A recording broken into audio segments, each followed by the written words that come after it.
Retomamos entonces la segunda parte del primer día de estas jornadas y damos inicio al segundo módulo denominado Concepto, Función y Término de la Empresa Estatal. En este caso la moderadora es la profesora Sonia Zubanich. Las temáticas que corresponden al módulo se refieren a lo público en las empresas del Estado. Como expositor, don Matías Gilov, profesor de Derecho Administrativo de la Universidad Diego Portales. En segundo lugar, la necesidad de reformular el concepto de empresa estatal. En este caso, el expositor es don Luis Cordero Vega, profesor de Derecho Administrativo de la Universidad de Chile. En tercer lugar, la empresa pública como ideal regulativo. Expositor don Raúl Letelier, profesor de Derecho Administrativo de la Universidad de Chile. Y finalmente, la extinción de la empresa pública, ponencia en este caso, que es realizada por don José Miguel Valdivia, profesor de Derecho Administrativo de la Universidad de Chile. Señora Sonia. Buenas tardes a todos. Vamos a iniciar este segundo módulo de nuestras jornadas, como dijo acá Paulina, denominado Concepto, Función y Término de la Empresa Estatal. Nuestro primer ponente va a tratar un tema que se llama lo público en las empresas del Estado. El profesor Matías Gilov de la Universidad Diego Portales. Matías, 20 minutos. Bien. Vamos a tratar de cumplir. Bueno, primero que nada, buenas tardes.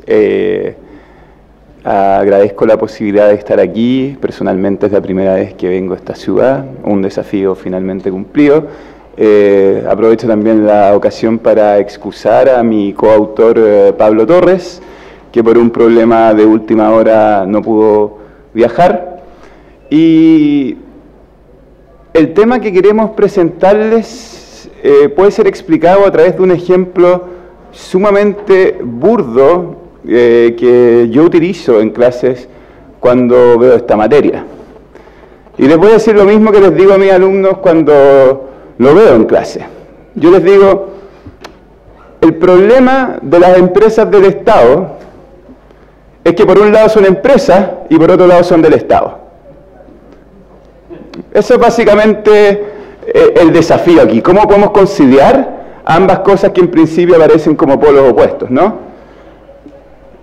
Habiendo dicho eso, quiero expresar inmediatamente de lo que no voy a hablar. No voy a hablar en esta ocasión del principio de subsidiariedad y si es que acerca el Estado puede realizar o no actividades empresariales. Me parece que ha corrido demasiada tinta, quizá innecesariamente, sobre ese tema. Por el contrario, nos interesa centrarnos en qué implica que una empresa sea pública y cómo ésta se enmarca dentro del funcionamiento del Estado. En términos jurídicos, queremos centrarnos en la segunda parte del inciso segundo del artículo 19, número 21. Nos interesa recalcar que tan peligroso como que el Estado ejerza actividades empresariales dotado de potestades exorbitantes, es que lo haga comportándose como un privado más. Para desarrollar este punto vamos a seguir la siguiente estructura. En primer lugar, me voy a referir a qué implica la titularidad pública de una empresa. Como se podrá advertir en algunos instantes más, la mayor implicancia que ello reviste es el ejercicio de su actividad en pos del interés general, lo que diferencia radicalmente a estas empresas de las privadas. Luego, en segundo lugar, y como corolario necesario de lo afirmado anteriormente, me voy a referir a qué es lo que son las empresas del Estado. Y como consecuencia de lo que les acabo de decir, se darán cuenta que las empresas del Estado no son otra cosa que un específico tipo de organización administrativa. En tercer lugar, me voy a referir a la implicancia más relevante que surge una vez sentado el punto anterior, que es que estas organizaciones administrativas requieren de un diseño institucional que las sitúa entre medio de lo que es por una parte una empresa privada y lo que es, por la otra, un servicio público. Un corolario de este estatuto intermedio que acabo de plantear, y eso es lo que trataré en la cuarta parte, es el relativo al régimen de control al que deben quedar sujetas estas empresas. Al concluir, plantearía algunos desafíos pendientes que quedan en la materia. Bien, vamos entonces a responder esta pregunta quizás bastante filosófica relativa a qué implica la titularidad pública de una empresa. De acuerdo a la interpretación que tradicionalmente se le ha dado a la segunda parte del inciso segundo del artículo 19, número 21, que como ustedes saben establece que el Estado debe sujetarse, cuando realiza actividades empresariales, por cierto, debe sujetarse a las mismas reglas que los privados o al derecho común. De esta interpretación tradicional, si es que uno se la toma sin más, la implicancia más concreta que surge es que lo único que diferencia a una empresa pública de una privada es que su dueño es el Estado. Creemos que esto es una sobrereducción. La presencia del Estado implica un modo particular de intervención que al menos en principio no resulta compatible con la lógica que determina la acción de los privados en el mercado. Los privados ejercen su titularidad de la empresa arbitrariamente, como propietarios que son, sin más limitaciones que las determinadas por la ley y el derecho ajeno, en conformidad al artículo 582 del Código Civil. Es decir, no deben rendirle cuentas a nadie por cómo ejercen esta titularidad. No sucede esto con el Estado, quien detenta potestades fiduciarias, como lo diría cualquier manual de derecho administrativo, para el resguardo del bien común. Por lo anterior, cuando el Estado decide sobre un curso de acción, no puede ignorar aquello que va en el interés general. Lo anterior muestra hasta qué punto someter in totum la actuación de las empresas del Estado al estatuto de las privadas resulta problemático. Al ejercer la propiedad sobre estas empresas mediante el control de sus acciones, el Estado siempre debe atender al interés general.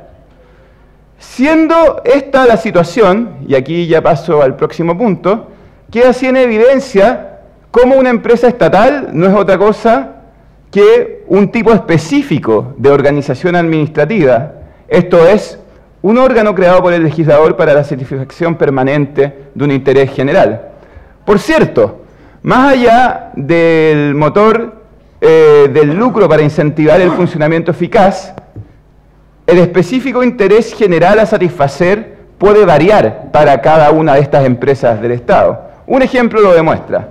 Comparemos ENAP y Codelco, por un lado, con empresas como Correos de Chile y Televisión Nacional, por el otro. Las primeras, ya está dicho, aparte de este afán de lucro, buscan la explotación de un recurso natural, en tanto que las segundas buscan fortalecer el funcionamiento de diversos ámbitos de las comunicaciones. Los ejemplos muestran que para el logro de ciertos objetivos públicos, la estructura de la empresa resulta ser más funcional que la del servicio público.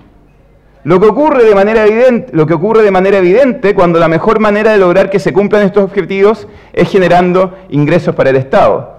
Si es que ese cometido fuera realizado por servicios públicos que tuvieran que cumplir con todos los mecanismos de control aplicables a estos, dichos objetivos se cumplirían de una manera relativamente ineficiente a como lo harían si se sometieran al régimen del mercado.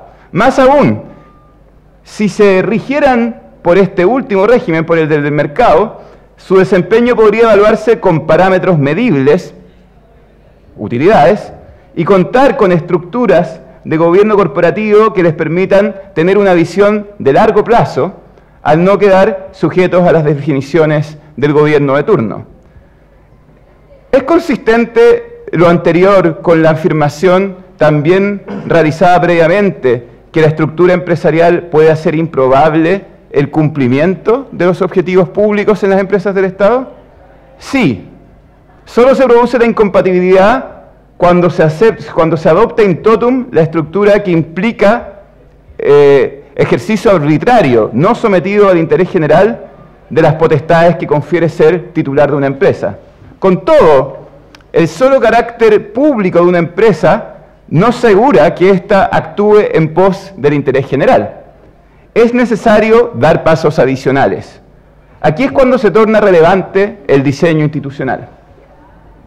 Y este es el siguiente punto sobre el cual corresponde ahondar. Las empresas públicas deben diseñarse para que no existan los elementos que se encuentran presentes en la empresa privada que obstaculizan el desempeño de su función pública. Por ejemplo, los gobiernos corporativos deben erigirse como mecanismos de control que velen permanentemente por el cumplimiento de los objetivos trazados por el legislador.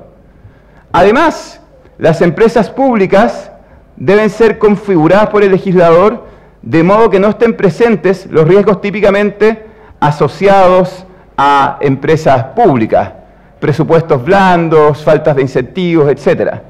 Sin embargo, a diferencia de lo sostenido por la literatura tradicional en la materia, que como ya lo dije al inicio de esta presentación, repara casi únicamente en el tema del Estado subsidiario y de la constitucionalidad de que éste realice actividades empresariales, a diferencia de lo sostenido por la literatura tradicional, no es necesario llegar al punto de eliminar o hacer improbable la existencia de dichas empresas para que estos riesgos no se presenten.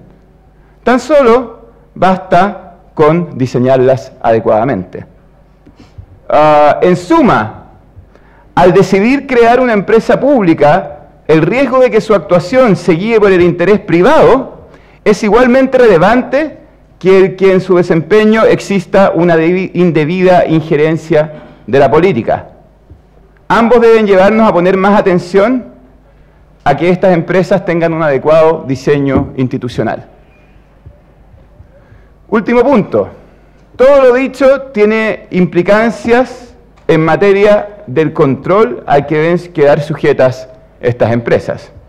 Si estas son tratadas como cualquier otro servicio público, es probable que no puedan ser lo eficientes y eficaces que se espera para satisfacer sus objetivos. Como verán, solapadamente me estoy metiendo en la gran controversia de estos días, Contraloría con Codelco. No es nuestra tesis que las empresas del Estado deban quedar sujetas a menos control que los servicios públicos. Más bien el punto es que esos controles deben ser sensibles a la configuración institucional de estas empresas, de forma que no se entorpezca el que ellas puedan cumplir con sus objetivos de una manera más eficaz que los servicios públicos, tal como lo ha pretendido el legislador al configurarlas de esa manera. En suma, y aquí ya estoy concluyendo, y voy a ocupar menos tiempo del que tenía previsto, lo que me parece sumamente agradable y bueno para el éxito de estas jornadas. En suma, el desafío a futuro no es seguir discutiendo acerca de si es constitucionalmente aceptable la existencia de empresas del Estado, sino que generar diseños institucionales adecuados que permitan el desempeño de la función pública de forma eficiente y eficaz. Para ello es necesario pensar en mecanismos de control que permitan velar permanentemente porque éstas cumplan con las específicas finalidades que les ha atribuido el legislador. En otras palabras, nos parece admisible y necesaria la existencia de estatutos de control diferenciados para estas empresas. Muchas gracias.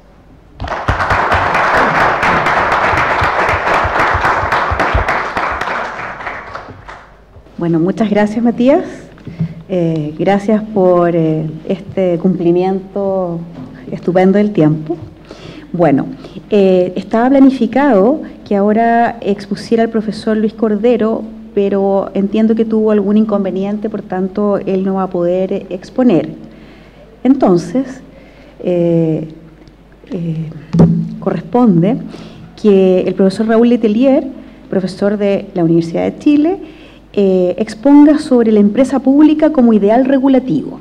Así que, Todos tus 20 minutos, Raúl. Bueno, muchas gracias. Bueno, es para mí de una gran alegría estar aquí, ¿no? Y eso lo dije en la mañana, es porque aquí en la Universidad de Magallanes yo comencé a ser profesor de Derecho, ¿no? El año que me vine aquí a Punta Arenas, en el año 2000, justo me recuerdo que salió el concurso para profesor aquí, y entonces yo postulé, envié mis papeles y postulé, y nunca me llamaron. Nunca me llamaron. Nunca me llamaron. Y entonces era ya enero del 2001 y dije, ¿cómo nadie ni siquiera me llamó? ¿No? Y entonces vine aquí a la facultad. Y entonces entré, golpeé y me encontré ahí con el que era el director de carrera que había asumido hace muy poquito. Entonces en verdad no había llamado a nadie.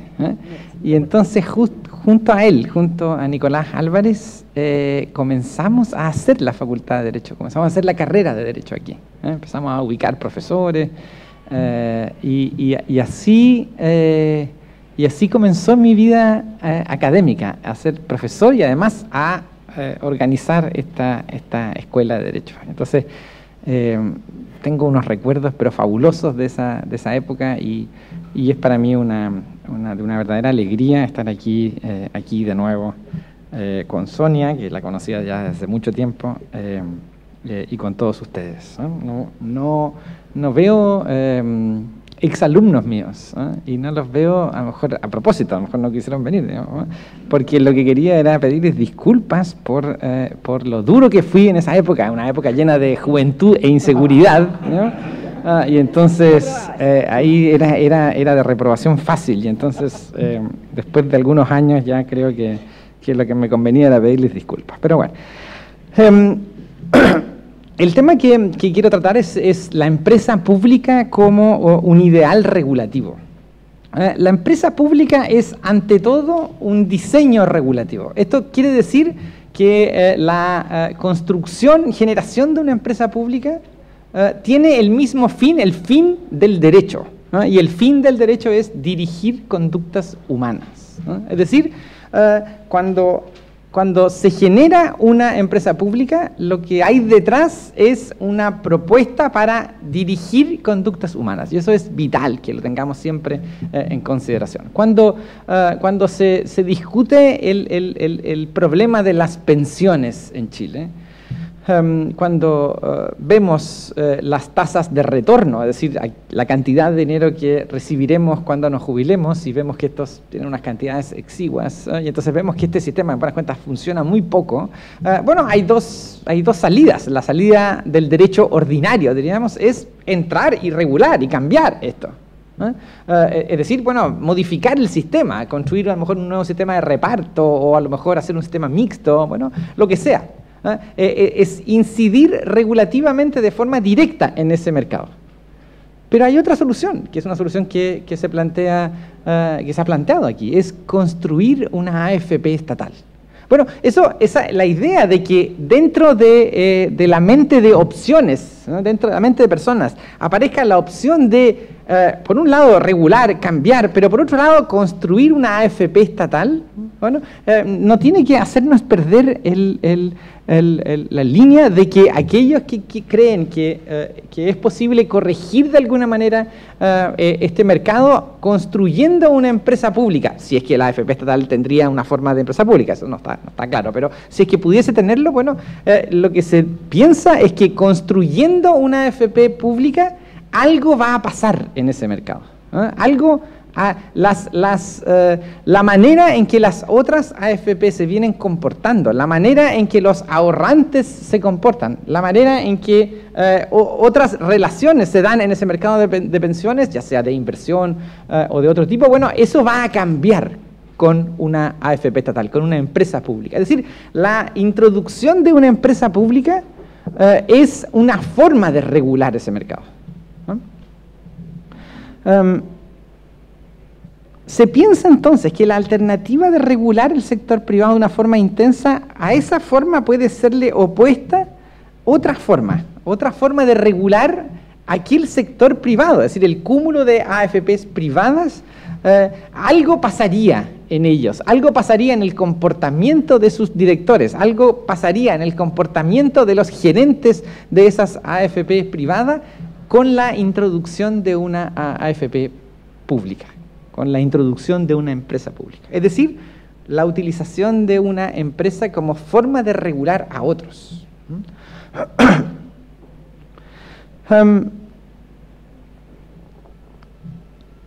Creo que es un error pensar que introducir una nueva empresa pública en un sector tiene como único objetivo el introducir más competencia. Esta es una forma más o menos tradicional de pensar a la empresa pública. La empresa pública se puede colocar en algunos sectores con el objeto de producir más competencia, como si el hecho de que hubiese una empresa pública generase de alguna manera aquel dilema de la competencia perfecta o parecida a la competencia perfecta, donde, bueno, aquel que está cobrando menos, entonces la gente va ahí y se cambia de operador, y entonces eso hace que el otro rebaje también sus costos y esto entonces se lleve a precios óptimos. Bueno, el rol que tiene la empresa pública no es solo el de introducir mayor competencia en algunos sectores, no.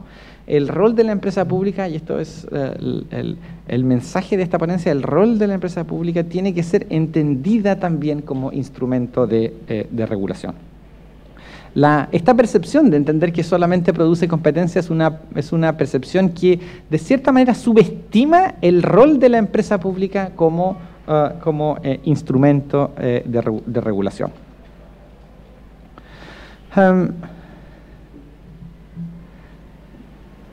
Lo que quiere la AFP estatal, podríamos decir,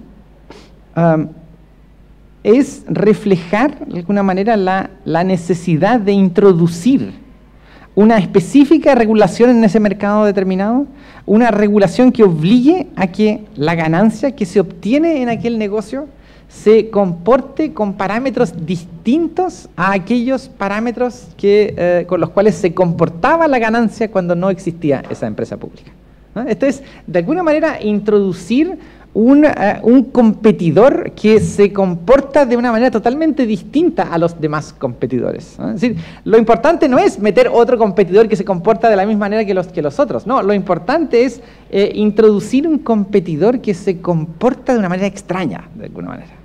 Se comporta de una manera extraña, y el problema es que como estamos dentro de un mercado, entonces esto es, diríamos, teoría de juegos básica. Cuando yo estoy en un mercado, el comportamiento de mi competidor hace que yo tenga que necesariamente variar en la competición, en la manera en que yo ofrezco de alguna manera el producto al mercado, asumiendo que los demás van a ser suficientemente racionales como para utilizar mis servicios. Bueno, esto es, entre paréntesis, esto también puede ser dudado, porque ya sabemos que en el mercado de las pensiones lo único que hay ahí es irracionalidad, digamos. Nadie verifica que la comisión realmente sea menor en el competidor, y al final nos metemos a la AFP solamente porque nos entregan un llaverito bonito que tiene un pendrive, entonces, pero el modelo necesita pensar que los seres humanos somos más o menos maximizadores, pensamos de alguna manera cada cierto tiempo, y entonces eso hace que el hecho de introducir un competidor que se comporta de una manera distinta hace que los demás intervinientes en ese mercado varíen sustancialmente su comportamiento.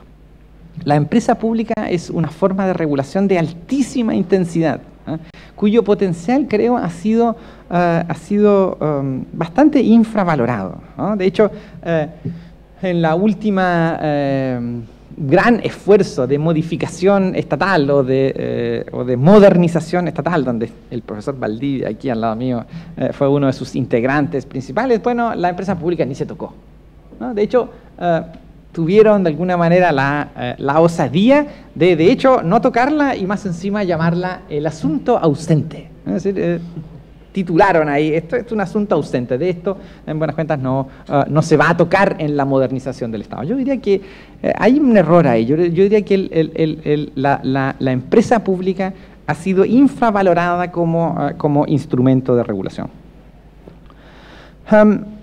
La empresa pública tiene tiene escenarios de regulación que podríamos llamar preferentes. Es decir, uno podría pensar que una empresa pública podría ser convocada a llenar algunos vacíos que la regulación directa no provee, ¿no?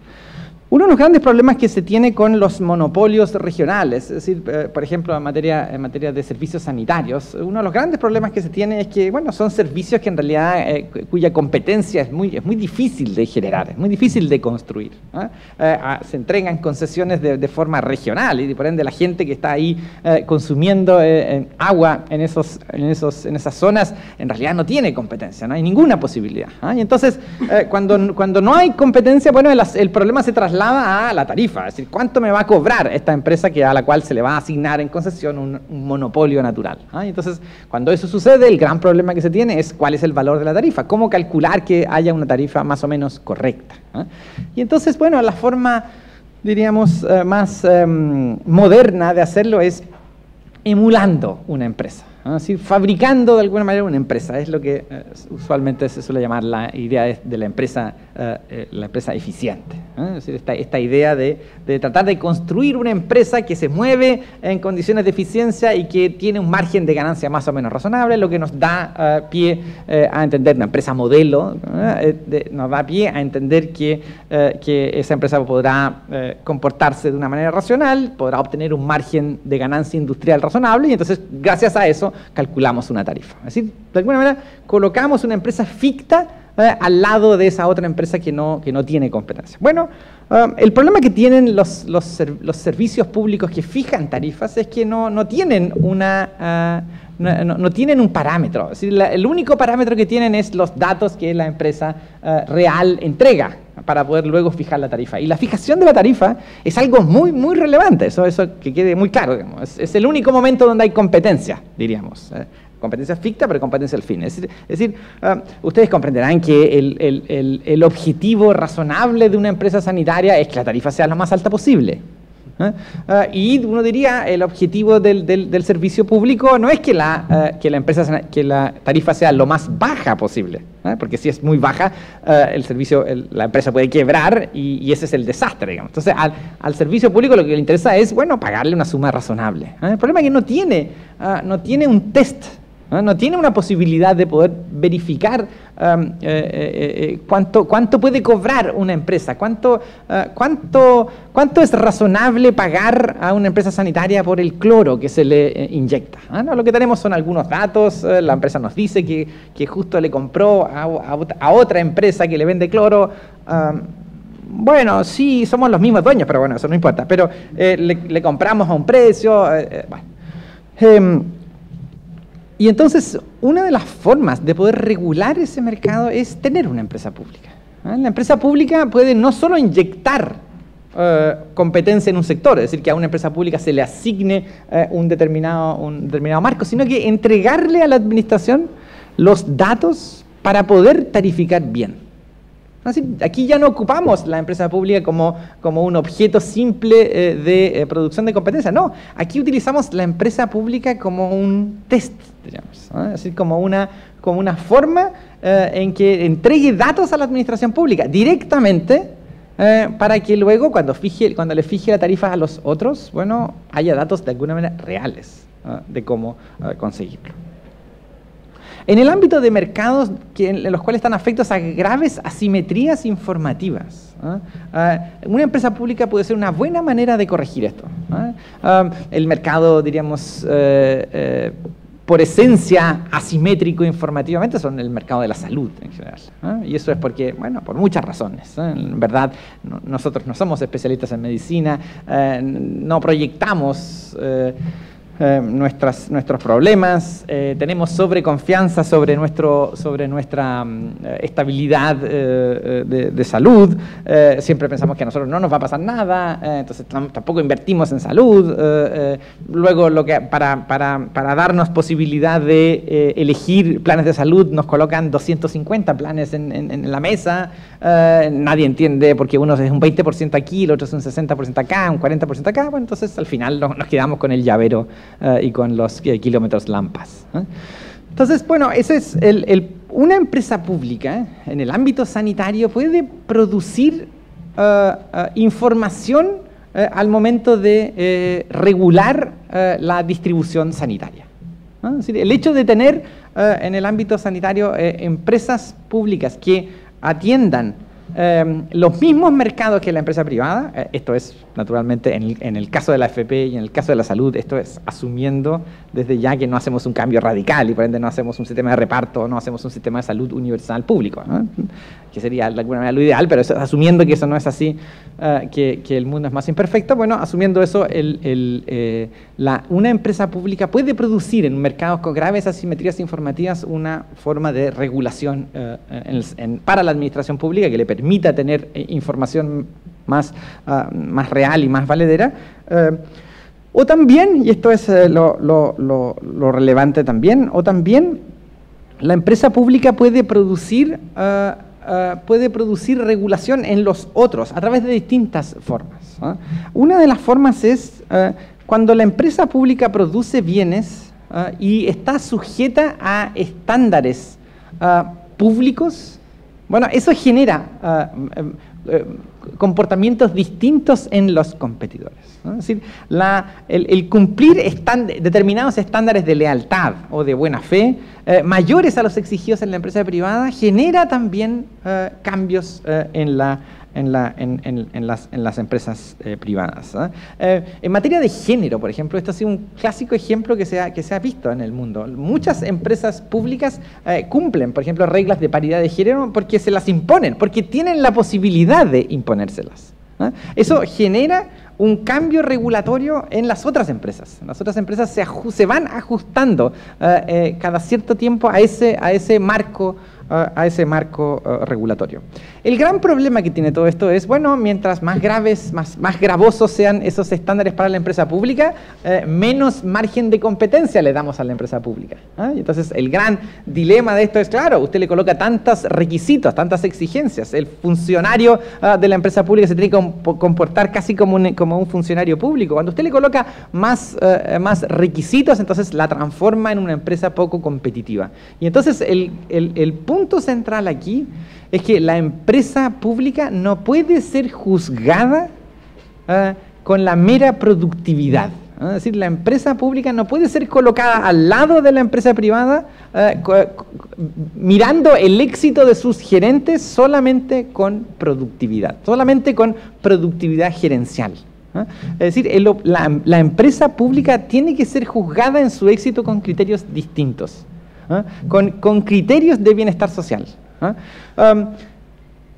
No voy a descubrir la pólvora si les digo que esto es difícil. Esto ya se ve ya. Aquí un economista que mira esto dice, no, a mí la productividad, el tener el patrimonio al final y ver que haya una suma que sea más que la otra, bueno, eso es mucho más sencillo para graficar éxito patrimonial. Pero la empresa pública no puede estar sujeta a este tipo de éxitos. Desde luego, la productividad gerencial es uno de esos grandes puntos, pero no puede ser el único. Y no puede ser el único porque la empresa pública no puede nunca perder su sentido de tener impacto regulatorio, de ser un instrumento de regulación. En este sentido público es el que se encuentra en la necesidad de que ella no sea juzgada como una simple ficción en un juego entre privados, como aquella empresa pública que fictamente entra en un mercado competitivo. La empresa pública ha sido establecida, y eso nunca tenemos que perder de vista, ha sido establecida para modificar las conductas privadas y no al revés. Muchas gracias.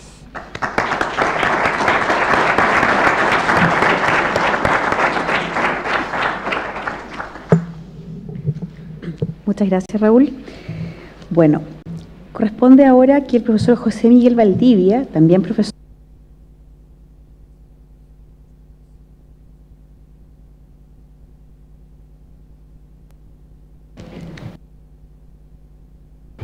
¿Se escucha? Sí. Buenas tardes y muchas gracias por la invitación. También es mi primera vez en Punta Arenas, así que estoy feliz de conocer la ciudad y de estar aquí con ustedes. No tengo ninguna vinculación con Punta Arenas, pero mis papás tuvieron su luna de miel en Punta Arenas Así que creo que podría haber alguna vinculación. Yo no sé. Tendría que sacar bien los cálculos. Nunca he preguntado, no he sido tan indiscreto como a preguntarle a mi madre nada de esto, pero tal vez, no sé. Extinción de la empresa pública. A ver, me ofrecí espontáneamente a hablar de extinción de la empresa pública. Pensé que iba a encontrar un montón de información relevante e interesante y no he encontrado nada. Y me pregunto por qué, ¿no? Los análisis jurídicos o políticos o económicos sobre la empresa pública en general se pronuncian sobre las razones que llevan a crear una empresa pública, las razones que justifican una empresa pública o cómo funciona una empresa pública, pero nadie se preocupa de cómo se muere una empresa pública. Y es bien paradójico, ¿no? A lo mejor, en parte, análisis de derecho privado podrían ayudarnos a entender cómo muere una empresa y extrapolarlo al derecho público en algún grado. A lo mejor, desde la perspectiva del derecho administrativo, aquellos análisis que recaen sobre la extinción de servicios públicos en el plano orgánico, sobre organismos administrativos, también podrían ayudarnos con algunas reservas, en los dos casos, a entender cómo se extingue la empresa pública. Pero es curioso este relativo desinterés de la doctrina. Me niego a pensar que sea muestra de la irrelevancia de la cuestión. Creo que hay cuestionamientos más o menos importantes. A pesar de este silencio doctrinal, de este marasmo doctrinal, digamos, sobre la materia, creo que se puede hacer una puntualización respecto de las cuestiones que se plantean a propósito de la extinción de una empresa pública. Mi presentación analiza dos series de cuestiones. Primero, la serie de problemas que se generan en torno a la extinción de una empresa pública, cuáles son los intereses en juego a la hora de extinguir una empresa pública, y luego cuáles son los caminos, cuáles son los procedimientos o los métodos para extinguir una empresa pública. En primer lugar, los intereses en juego o los problemas, ¿no?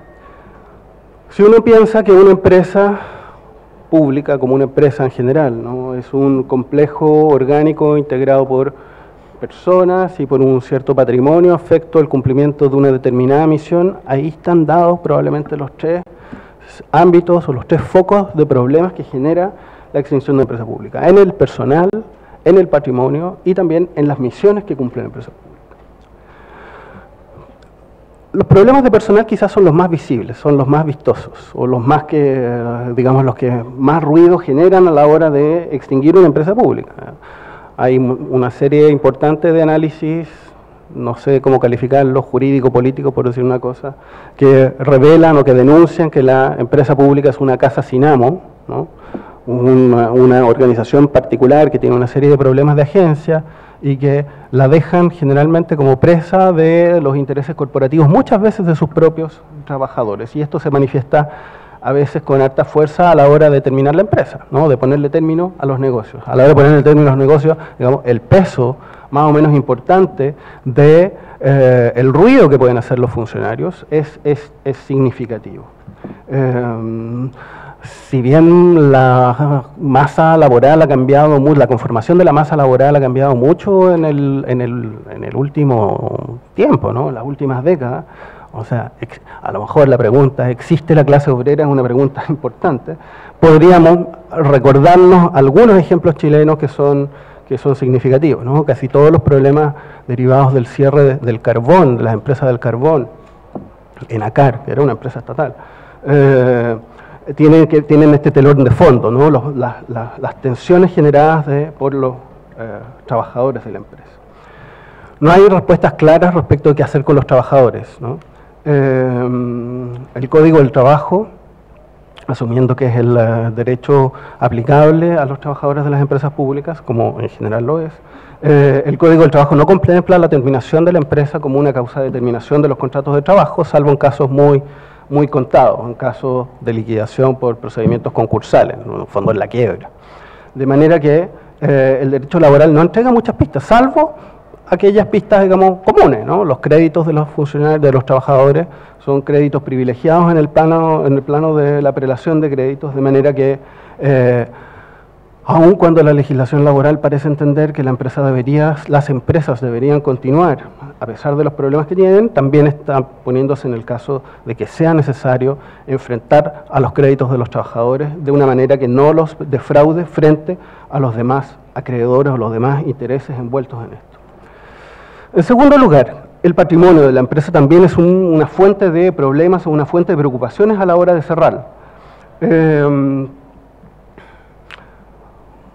Una empresa es un conjunto de bienes, pero también un conjunto de créditos, de deudas, ¿no? Esas dos variables, los activos y los pasivos, son significativos a la hora de determinar qué hacer con ella cuando se la cierra.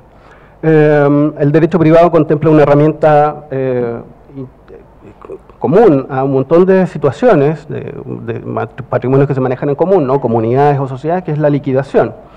Ahora, la liquidación de una empresa supone pagar las deudas con los bienes que haya. O sea, está prevista en favor de los intereses, principalmente de los acreedores, en los intereses del tráfico jurídico, pero a precio de despedazar la empresa o lo que haya quedado, ¿no? De vender todo. Por supuesto que pueden haber interesados en eso, ¿no? Siempre hay interesados en comprar los bienes de la empresa o a veces en comprar las deudas de la empresa.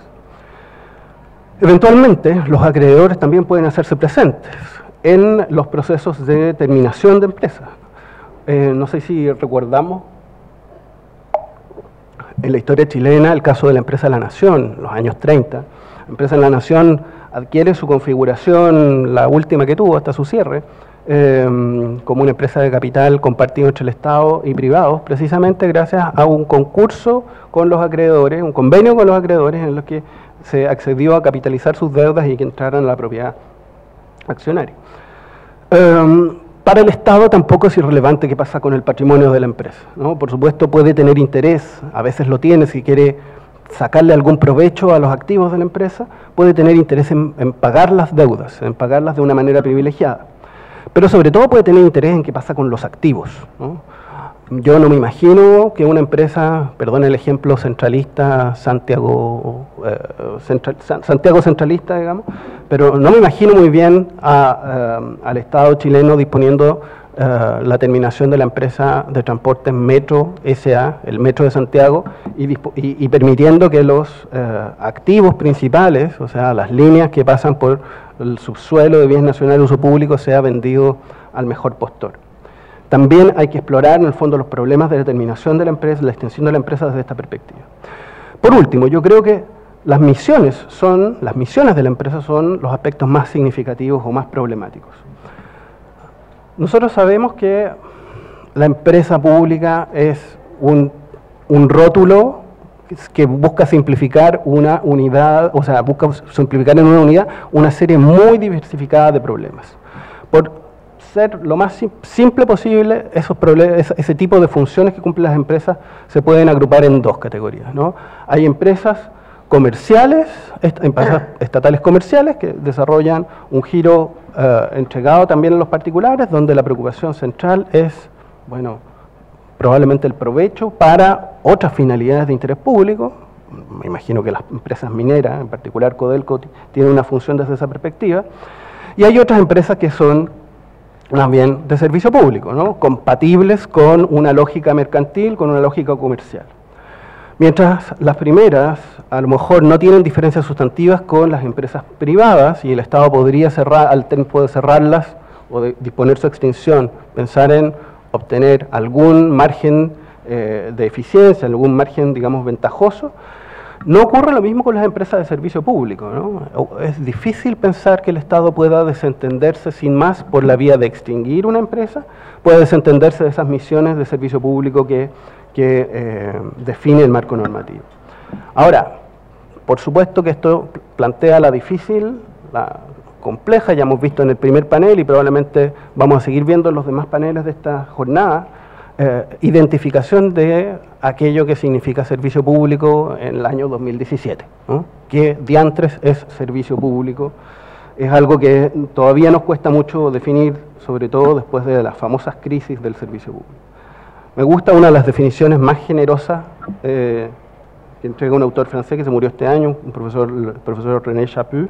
Dice, es servicio público toda actividad asumida o a cargo de una persona pública en vistas de un interés público. Todo puede ser servicio público.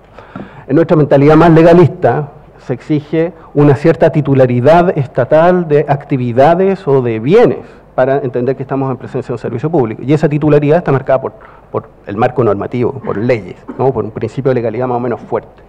En consecuencia, es muy difícil que el Estado pueda desentenderse de una empresa estatal, de unas misiones, digamos, confiadas a una empresa estatal, misiones confiadas por ley, por el marco normativo, por la vía de la simple extinción de la empresa.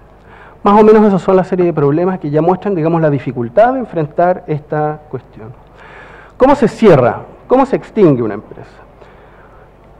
A lo mejor la cuestión debe analizarse desde dos perspectivas. ¿Qué tipo de operaciones sustantivamente pueden conducir a la extinción de una empresa y qué tipo de procedimientos se necesitan para hacerlo? En clave sustantiva yo me imagino que hay por lo menos 3 series, son las ideas que tengo en la cabeza, pero a lo mejor necesito pensarlo mejor. Hay 3 series de operaciones que conducen a la terminación de una empresa. La empresa puede extinguirse, digamos, pura y simplemente, cuando se muere, se cierra, se vende todo, o puede extinguirse para volver a nacer, como en el mito famoso del ave fénix, ¿no? Hay muchos casos de transformación de la empresa que suponen su terminación para su reconfiguración bajo otro marco normativo, a veces bajo marcos normativos que son completamente distintos. Yo me imagino que no es completamente impensable que una empresa pública muera para renacer como un servicio público. De hecho, esto no está muy claro en la historia, ¿no? Pero lo que pasó con La Nación puede ser entendido desde esa perspectiva. Había una empresa periodística, La Nación, que editaba el diario oficial, no sé si se acuerdan, hasta hace 4 años atrás, esto fue culpa del gobierno anterior, como decían en el gobierno anterior, ¿no? Y de pronto se disuelve esa empresa La Nación y surge en el Ministerio del Interior, como una callampa, un departamento diario oficial. No hay una relación así directa, obviamente se extinguió la empresa, no es que la empresa haya sido trasladada al Ministerio del Interior, pero hay una identificación. Hay otras operaciones de transformación que son mucho más claritas, ¿no? Que son mucho más inequívocas. Transformaciones que son significativas. Una empresa pública se transforma en otra empresa pública, dando origen, digamos, a un mecanismo de gobierno corporativo diferente, un mecanismo de racionalización empresarial diferente, o a veces pensando también en la venta futura de la empresa. Televisión Nacional de Chile tenía un marco normativo, era una empresa X, ¿no? Hasta el año configurada por una ley de 17.000 y tanto. En los 90 se la configura como una nueva empresa pública distinta, es otra distinta. En Porchi, la famosa empresa portuaria estatal antigua, dio origen a 10 empresas portuarias nuevas en los años 90, pensadas para la racionalización y modernización del sector portuario. Hay muchos casos en los 90, y probablemente también más recientemente, de modificaciones, de transformaciones de empresas que de empresas públicas pasan a ser lo que llamamos hoy día sociedades del Estado, ¿no?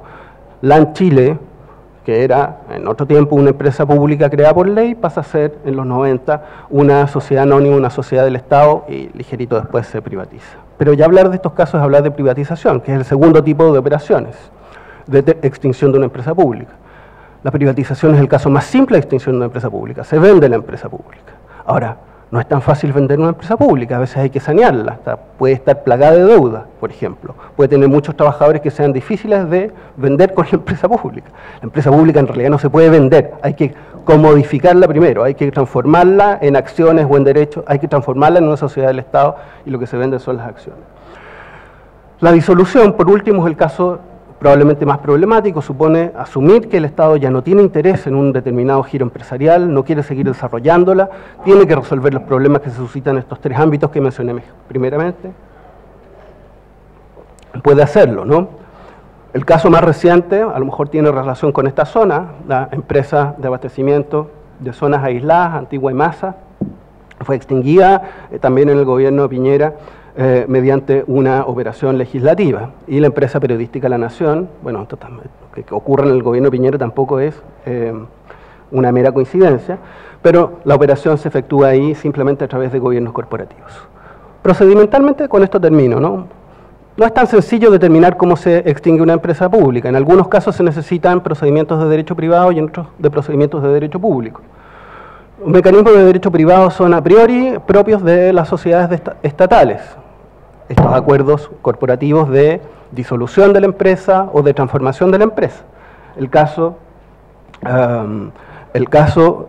de que se pretenda extrapolar estos mecanismos a empresas públicas creadas por ley es mucho más problemático.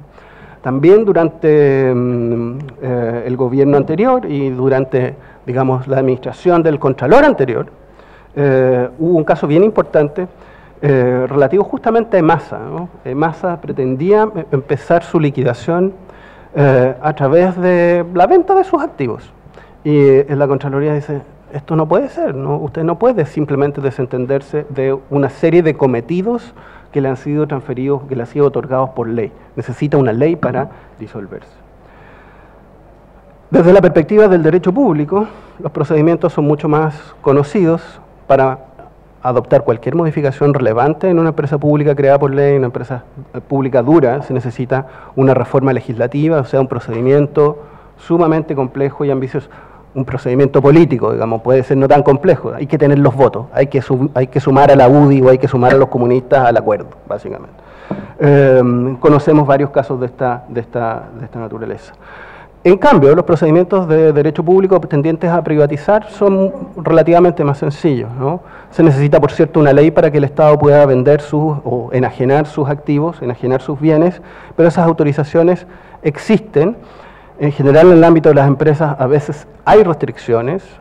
Habían restricciones para venderla en Chile en los 90, hasta los 90, habían restricciones para vender otras empresas, pero superadas esas restricciones, los mecanismos para vender empresas son extraordinariamente sencillos, sea que estén previstos por el Decreto Ley 1939 o el Decreto Ley 1056, que son los dos principales textos previstos en esta materia, requieren que el activo sea declarado prescindible. Y yo creo que hay muy pocas decisiones más difíciles de fiscalizar, más difíciles, más reactivas al control, sea por discrecionalidad o por cualquier idea que nos reconduzca a la deferencia, que declarar que un activo es prescindible.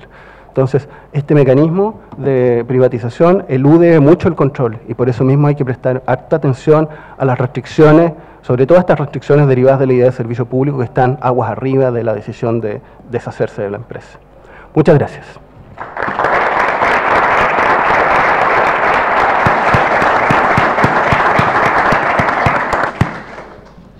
Bueno, le agradecemos acá a todos los profesores del panel por sus interesantes ponencias y ahora vamos a abrir un espacio para las preguntas.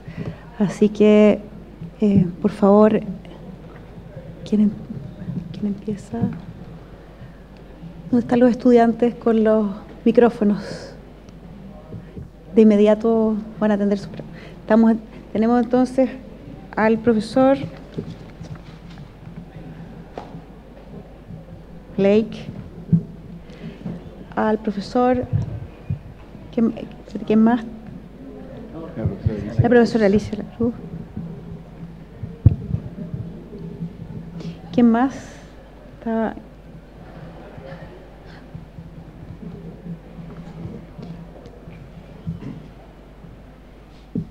Bueno, vamos viendo. Le quería preguntar a Raúl, y en parte también toca un poco el tema de Matías. Me parece bien bonita esta idea de la empresa pública como instrumento de regulación. Pero la idea de meter a un competidor que se comporte de una manera extraña, que se comporte de una manera modelo en algún sentido, y que discipline al resto o algo así. Pero ¿qué te hace pensar que ese sería el efecto que se produciría en ese sector y que no sería la inversa, digamos? Que un poco detrás de esa idea está la idea de, mire, un poco la selección de los estudiantes en los colegios, ¿no? Si ponemos a los buenos estudiantes con los malos se van a poner buenos. Pero también puede ocurrir a la inversa, digamos. Si usted tiene uno solo bueno y 30 malos, tal vez el efecto va a ser precisamente el que no se persigue. El caso de TVN, por ejemplo, ¿en qué sentido TVN ha permitido que los otros se comporten de una manera distinta? TVN transmite los mismos reality, las mismos matinales y las mismas leceras que el resto de los canales. Entonces, claro, uno dice lo que pasa es que debiera jugar con reglas diferentes, pero es que entonces ahí lo que hace la diferencia es la regla. Y la pregunta es entonces, ¿en qué sentido la empresa como empresa va a producir un cambio de comportamiento y no la regulación, en definitiva, lo que hace el cambio? Porque es de alguna manera generar una tensión interna en la empresa, de sea empresa y no sea empresa. Entonces, ¿por qué no regular simplemente? ¿De qué manera la empresa se puede comportar como empresa y ser a la vez el alumno estrella del curso?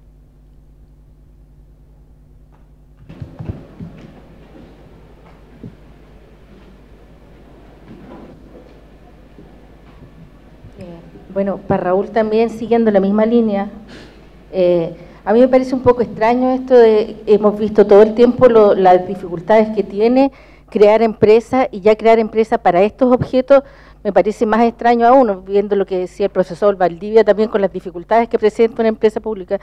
Tú hablabas, Raúl, ¿no es cierto?, en primera instancia, por ejemplo, crear una empresa, una especie de AFP estatal. Si quieres crear, si está malo el sistema de AFP, ¿no será mejor crear un servicio público directamente? O sea, con las dificultades también que se han visto de lo que es servicio público.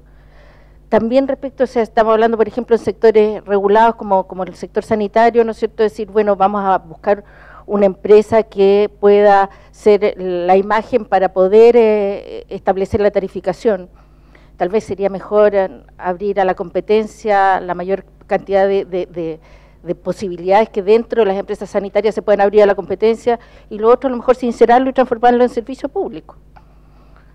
Y también dices tú, ¿no es cierto?, que el comportamiento ético de una empresa pública podría servir de ejemplo. Bueno, eso es bien relativo. De hecho, incluso hoy en día lo que significa las normas, por ejemplo, de auditoría interna de las empresas privadas, éticamente son bastante más fuertes a nivel internacional con las normas COSOC de las que pueda tener cualquier auditoría interna de los servicios públicos o de las empresas públicas. No sé para qué complicarse con eso, digo. Tengo una pregunta para José Miguel. En el Tribunal Europeo de Derechos Humanos hay varios casos sobre antiguas empresas estatales y responsabilidades ulteriores. Y ese es un caso, el que estoy pensando a Mikhailenki, un caso sobre Chernóbil.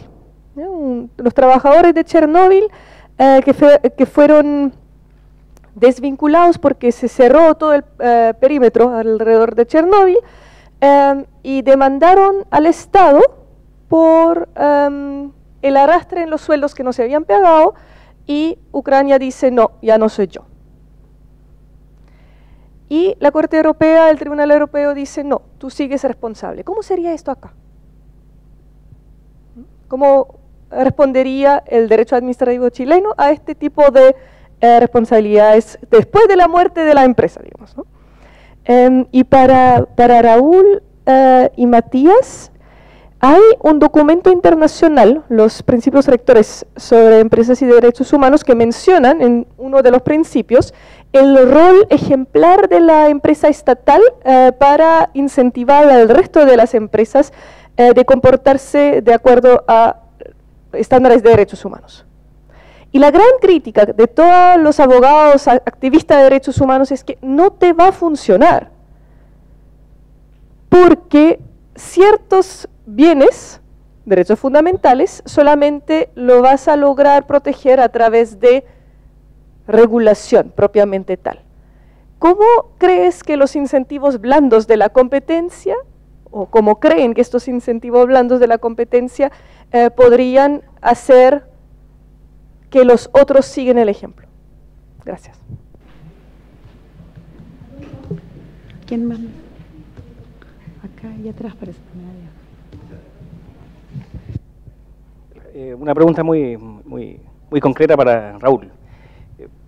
Bueno, en esta idea regulativa de la empresa pública, bueno, yo entiendo que efectivamente podría servir para, por ejemplo, generar una utilidad mucho más razonable de las empresas privadas que, por ejemplo, estén cobrando un exceso. Entonces podría ser una idea regulativa de esa empresa pública que tiende a cumplirse los rasgos de probidad, qué sé yo. Pero yo, como creo que el Estado no es ni bueno ni malo, no es ni probo ni corrupto, sino que corruptible, que es distinto, es decir, podría en cualquier momento caer este ideal del Estado. ¿Cómo podrías prevenir, pregunto, a la empresa pública como ideal desregulativo? Me explico.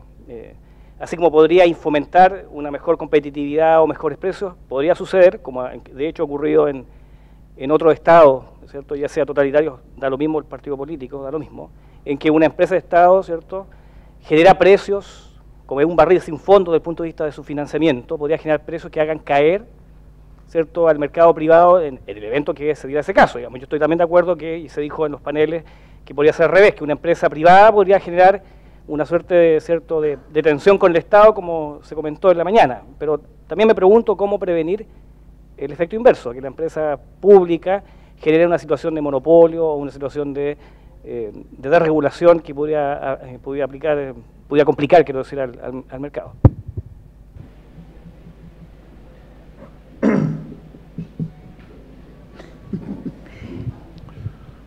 Bueno, se sigue poniendo más interesante aún la jornada con este panel ecléctico y activista, diría yo. Pues un breve comentario y luego una pregunta. Primero, la exposición de Matías, ecléctica, está muy bien, porque en el fondo el derecho trata de ser sincrético de muchas ideas que andan rondando, y claramente hay elementos interesantes, importantes desde el punto de vista empresarial que se pueden incorporar a la administración y viceversa. No es que cambien sustancialmente ambos elementos o sectores de la vida social. Luego, la forma de extinción habla mucho de las razones por las cuales se crea una empresa. Tiene que ver con la vida, la génesis dice mucho también del término de la existencia. Entonces me parece muy interesante el planteamiento. Y también el último planteamiento de Raúl, que es el más polémico, dice mucho también de dos cosas que yo quería reflexionar levemente y hacer una pregunta. Las categorías normalmente del derecho administrativo de cualquier disciplina dicen relación con un sector de la vida. Por lo tanto, las categorías siempre son más o menos permanentes. Lo que cambian son los énfasis que se incorporan en esas categorías, y eso tiene que ver con la ideología, siguiendo con lo que no me entendió en la mañana Juan Carlos Dorn. Las ideologías marcan los énfasis. Entonces aquí estamos viendo que la ideología de un autor específico está marcando los énfasis de una categoría del derecho administrativo como es la regulación, y está incorporando algo inusitado, está intentando incorporar a este bicho raro. Yo no hice nada y parece, a ver si, para que regule. Entonces, pregunto lo siguiente: las categorías usuales en derecho administrativo, las más tradicionales es servicio público. Después se evidencia como una segunda categoría relevante en la actividad administrativa y caracteriza mucha actividad administrativa, la ordenación o regulación, que más o menos es a lo que tú te refieres. Y luego se origina una tercera categoría, que es la categoría del fomento, del subsidio. Más o menos, y eso es cosa de observar la realidad, esos tres bloques son los que caracterizan esencialmente a toda la actividad del derecho administrativo, la propiamente administrativa. Y nosotros hemos agregado una cuarta ahora como análisis, porque nos enfrentamos a la realidad que existen estas empresas públicas y a la categoría empresarial, a la actividad empresarial de la administración. Entonces, hasta ahora, en la mañana, estábamos haciendo esfuerzo por decir que la actividad empresarial era servicio público o lo fue históricamente. Yo agregaría que la categoría del subsidio o del fomento también a veces justifica algunos tipos empresariales del fisco, de la administración. Por ejemplo, la salud. Es empresa privada cuando se trata de la salud que llevan adelante los particulares, pero hay hospitales públicos. Y eso tiene que ver también con una posibilidad empresarial. Pero me parece, yo podría llegar a justificar que uno pueda unir esta actividad empresarial de la administración para subsidiar, e incorporo otra palabra, a los particulares cuando no incorporan un servicio que es público, que es importante. Por lo tanto, una empresa pública o fiscal lleva adelante un servicio público que no prestan los particulares.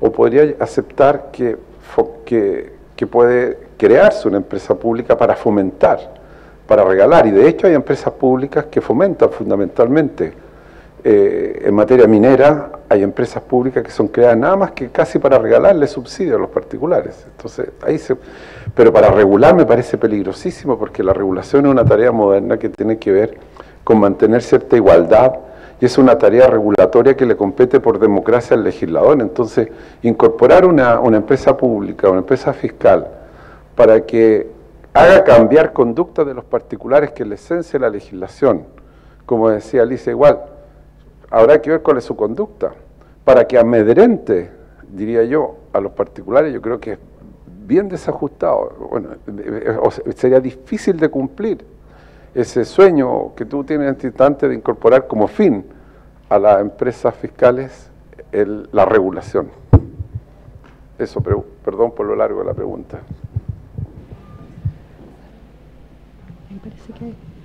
Ahí parece que hay atrás, y acá el profesor Zarco Luxet.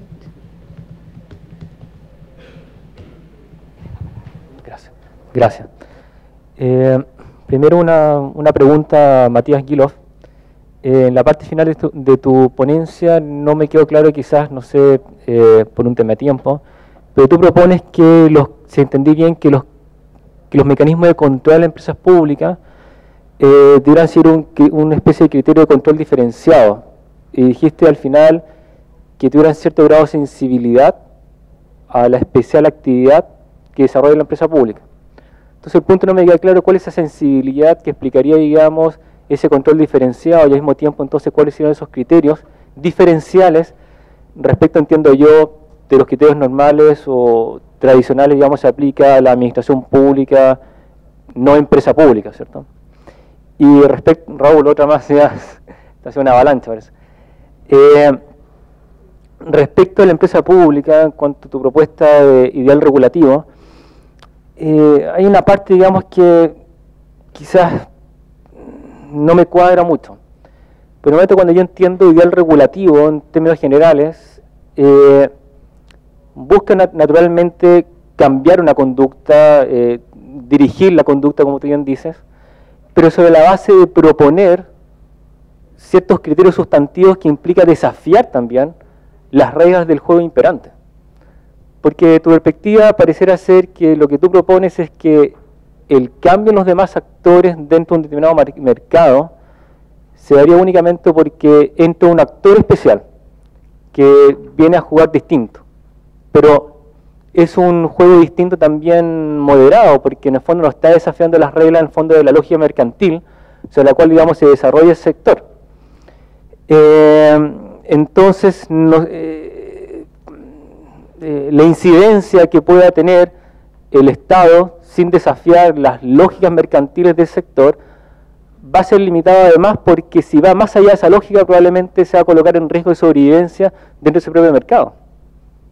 Ejemplo, un poco probablemente uno puede ver en ello que la lógica del Banco Estado, actor público, no ha cambiado directamente la lógica de la banca. De hecho, tanto así que el escándalo de los 26.000 millones, no sé si ha cambiado el cómputo, digamos, de la defraudación de Carabineros, se produjo justamente utilizando las cuentas, no sé, las cuentas bancarias, cuentas RUT, no sé, del Banco Estado. Fue un ejecutivo incluso del Banco Estado quien detectó, objetivo de cuenta, quien detectó, digamos, el fraude. Es decir, el propio Banco Estado, hasta donde, digamos, en lo trascendido de prensa, permitió el desarrollo de una actividad flagrantemente contraria a la propiedad pública. Punto uno. Por lo tanto, tampoco yo albergo muy buena esperanza que una AFP estatal, por eso el hecho, digamos, ser estatal, pudiera cambiar también las reglas del juego. Probablemente, digamos, se produciría lo mismo, tendría que jugar dentro de las reglas mercantiles a fin de garantizar su sobrevivencia. O si no, pasaría un poco, me recordaba esto de las primeras líneas, digamos, con la cual comienza Maquiavelo el Príncipe, en que solamente habla de los reinos que han logrado sobrevivir aplicando la lógica pragmática. Por aquí, digamos, que han querido aplicar la ética kantiana, ni siquiera la historia los recuerda. Entonces, un poco, digamos, en la lógica mercantil está también la ética pragmática de los resultados. Y lo último, tú citaste dos ejemplos, el mercado de la salud y el mercado de las pensiones. Y la duda que me queda es, la salud y las pensiones no son bienes públicos que dieran escapar a la lógica de la mercancía en cuanto son derechos fundamentales, y por lo tanto aplicar la lógica empresarial significa también devaluar la lógica de derechos fundamentales. Entonces un poco la pregunta es si tú reconoces algún espacio en que sea propiamente tal de los servicios públicos en cuanto el bien público es un derecho fundamental, y otro espacio de empresa pública en que sí, digamos, es admisible la lógica de mercancía. Eso. Allá abajo. Tenemos 2 preguntas más acá abajo, por favor. Sí, tenemos tiempo. Le voy a entregar todo.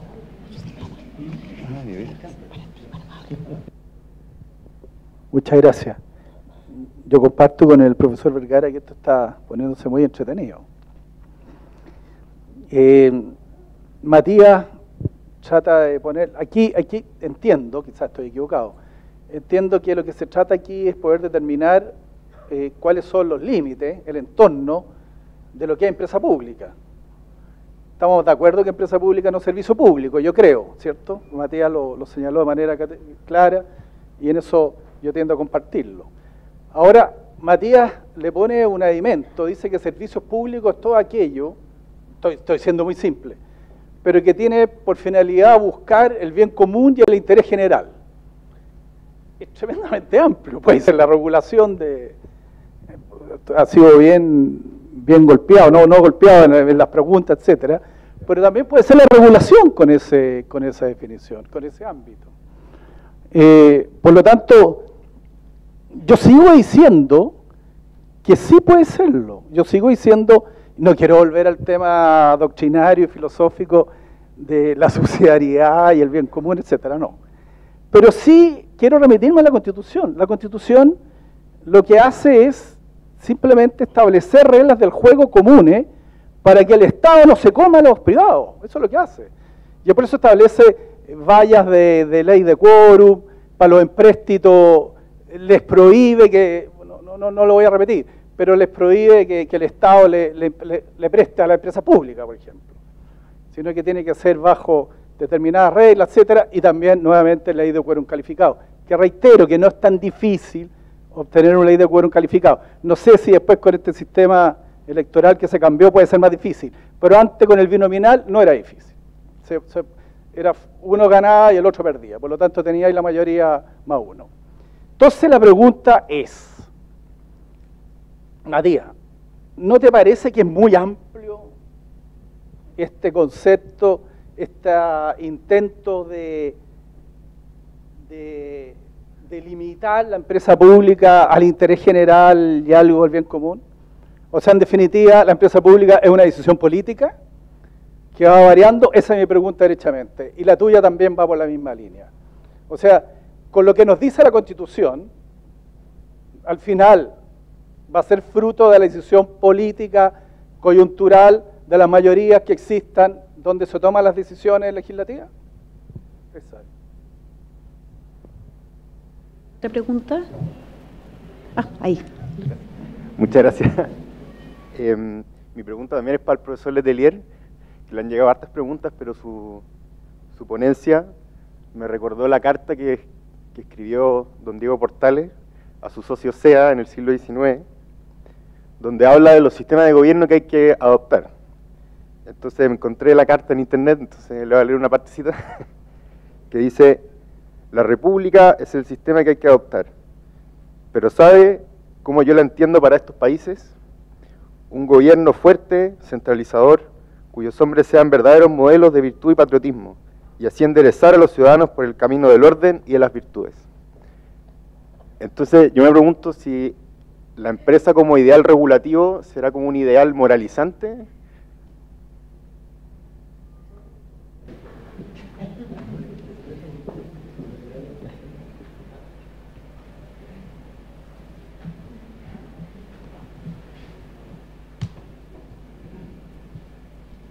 ¿Alguna otra pregunta más? Si no, para cerrar. ¿No? Bueno, ¿quién va a comenzar contestando? ¿Parto yo o parte la víctima predilecta? Bueno, Yo creo que Raúl quizá para el último, ya que es el que tiene más preguntas a su haber. Bien, entonces parto yo. No me voy a robar el protagonismo de esta mesa, que ya lo asumió mi amigo el profesor Raúl Letelier. A ver, respecto de las preguntas, se me hicieron algunas preguntas directas y otras no tan directas. Parto por contestar las primeras. La primera pregunta directa que se me formuló la hizo Carlos. Y sí, agradezco la pregunta. El último punto que toqué en mi presentación fue efectivamente el del control. Y lo que yo señalé es que, de acuerdo a nuestra percepción, para las empresas del Estado debiesen quedar sujetos a un estatuto de control diferenciado. ¿Qué exactamente quiere decir eso?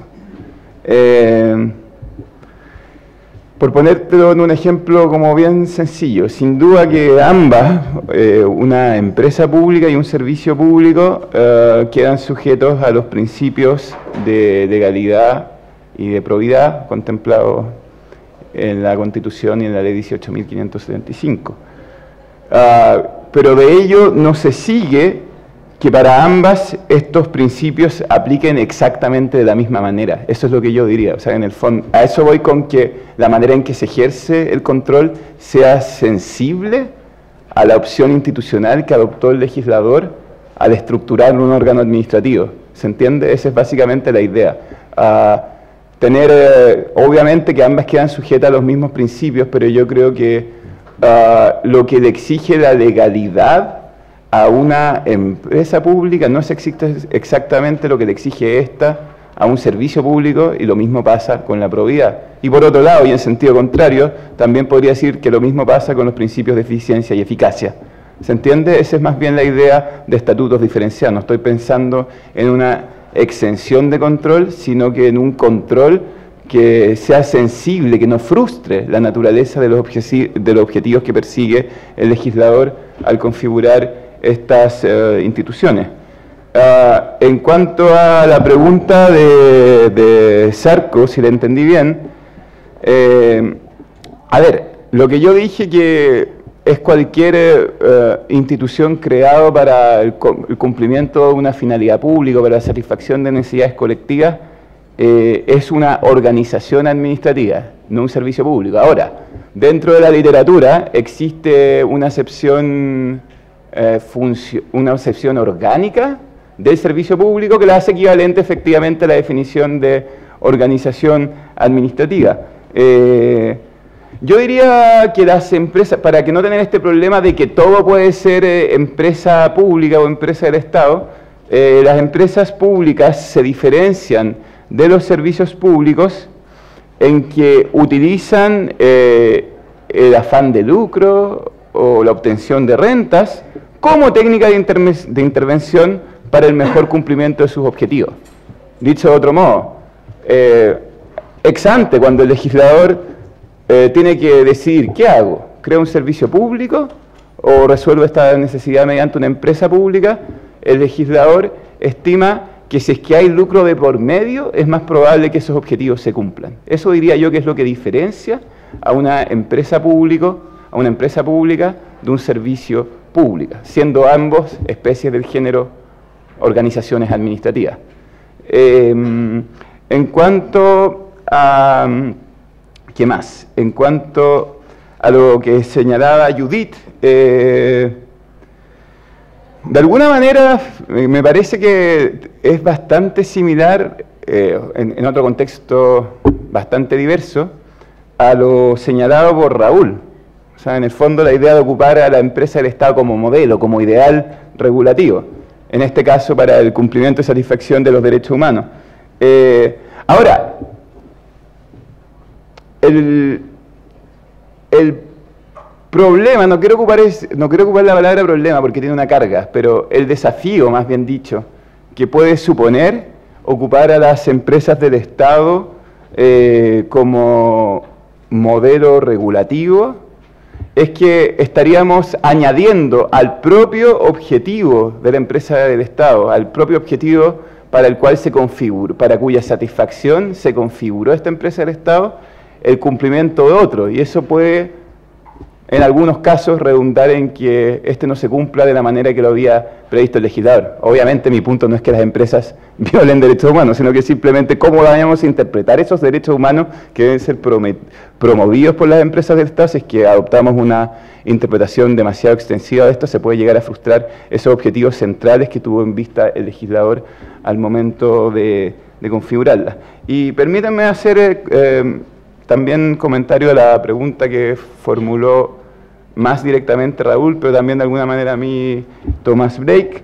Yo creo que, claro, un poco lo que tú estás pensando en el, o sea, que en el fondo que el regulador, este supuesto regulador, ¿cómo era la palabra que se ocupaba, el ejemplo? El regulador benevolente, en los hechos puede transformarse en malo, ¿no? Y es como un poco lo que se ha visto en la práctica, ilustrado conspicuamente con el patito del Banco del Estado, con los memes que se hicieron del patito del Banco del Estado. O sea que en el fondo, claro, por tener que cumplir con las mismas exigencias que el privado y cumplir con sus mismas reglas, terminó incurriendo esta empresa del Estado en las mismas prácticas que aquellos privados que supuestamente debiese, y obviamente de acuerdo a lo que yo he planteado, debiese diferenciarse radicalmente. Ahora, uno podría plantearse la pregunta de que, a ver, si es que uno de los objetivos centrales que tuvo en vista el legislador al configurar esta empresa era la obtención de renta, ¿podría entenderse que al hacer esto el Banco del Estado se está comportando conforme al interés general? O sea, en la medida que está aumentando las rentas. ¿Cuán elástico es en verdad el interés general? Yo creo que esa es como la pregunta. Y ahí evidentemente yo creo que está el punto que plantea Zarco, que evidentemente que el interés general, que es como lo que uno va a poder justificar para estas especies de configuraciones institucionales, tiene que tener algún elemento que permita acotarlo. ¿Y qué más? Respecto a la pregunta que hizo Alicia, yo creo que recalca el punto, o sea, el punto no era una pregunta directamente formulada hacia mí, pero creo que recalca el punto de nuestra presentación, el punto central, y por eso me permito responderla. Si abordar una necesidad pública debe ser satisfecha, si una necesidad pública debe ser satisfecha mediante un servicio público o una empresa pública, es una cuestión de mérito que debe resolver el legislador. Lo mismo que la de Fabián. O sea, perfectamente yo creo que es posible introducir una empresa pública para desregular un mercado, si es que el legislador estima que esa es una finalidad válida en un momento determinado.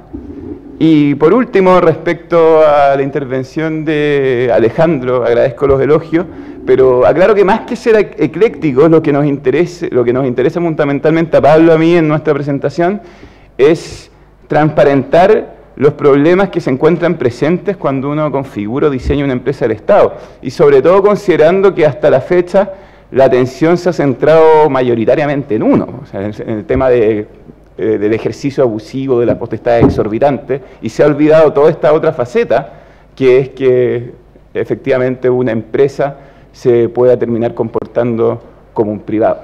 Eso. José Miguel. Tengo una pregunta incómoda, voy a decirlo, de Judith.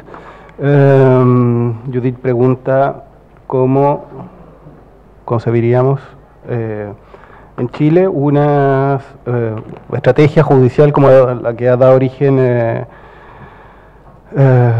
esta demanda de los trabajadores de Chernobyl, ¿no?